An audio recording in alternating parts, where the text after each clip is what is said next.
Hello dear friends, welcome to this program, Our Moments with God, our moments with the Word of God, our moments with the love, mercy and compassion of God, our moments also with the holy ones of God, and our moments also with our unholy moments.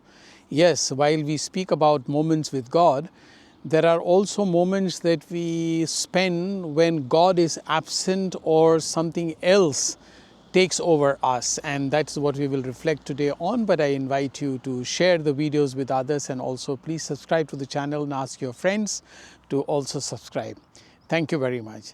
You see, today I am once again standing here in this wilderness, as it were, or a kind of a jungle, forest, land. Why? Because today in the first reading, it's a beautiful story as it develops further. But today the part of the story that is that Israel, the father of the 12 boys of Israel, or whose one of the sons was Joseph, and his sons had gone to Shechem with their herd to graze them and to feed them. And Joseph was the youngest, not the youngest, but one of the young ones, because he was born in his old age, and he was a beloved of Israel, and he had a very special tunic. May not be like this. That was a tunic. This is a sweater.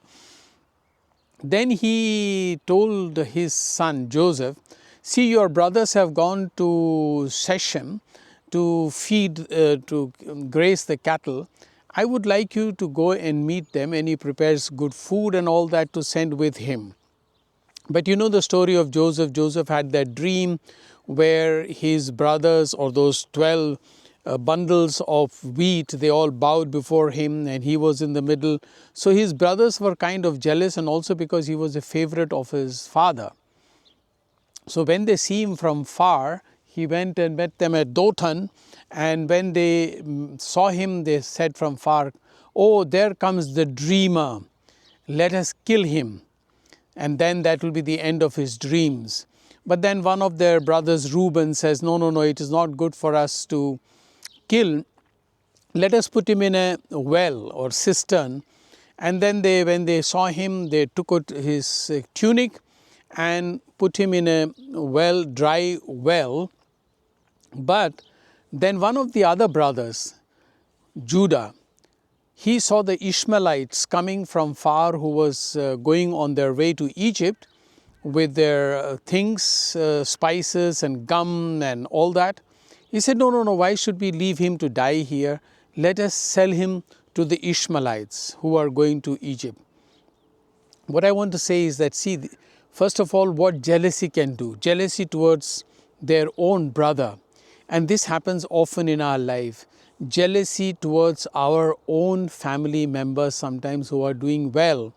May not be our direct brothers and sisters, sometimes also that, but towards cousins, or sometimes because our friends or our classmates who do well and they are liked because of their performance. Lot of us get jealous. I have been jealous myself, but I have been also a victim of jealousy for others. But I must admit also that I have been also jealous of others, and sometimes jealousy can take us so far as to want to kill, as they try to kill this brother. But then there are always good elements. Among the 11 brothers left there was still Reuben, who did not want to kill him. Then there was Judah, who did not want to leave him in the cistern or in the well, but said, let us sell him. Though these were only lesser evil, evil was all there because of jealousy. So it doesn't matter whether we choose lesser evil or even lesser evil, but evil springs up when there is jealousy, when we are not satisfied with ourselves, or we compare ourselves with others.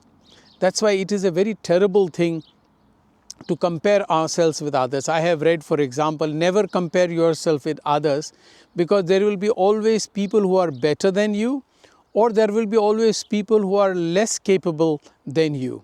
So where do you stand? So therefore, be satisfied with yourself. And particularly today, as we celebrate the first Friday of the month, the first Friday is dedicated to the Sacred Heart of Jesus, and I offer the Mass always on this first Friday to the Sacred Heart of Jesus. A Sacred Heart of Jesus which is full of love and flows full of love for others, for the well-being of others, and so much so that his heart bleeds in love for others and gives himself totally for others. So let us, during this Lenten season, be aware of what makes us jealous, what drives us to do bad things against others. Sometimes it may be just in thoughts. Yes, but unless those thoughts are checked and we become aware of what our thoughts are, because most of the time our evil actions begin with our thoughts, and if we can control our thoughts and do something better to avoid those thoughts, we will certainly become better persons, and certainly we will have the satisfaction of living a good Lenten season, Lenten practices, and bring ourselves to the Lord. And if you like, you may please subscribe to this channel. Thank you.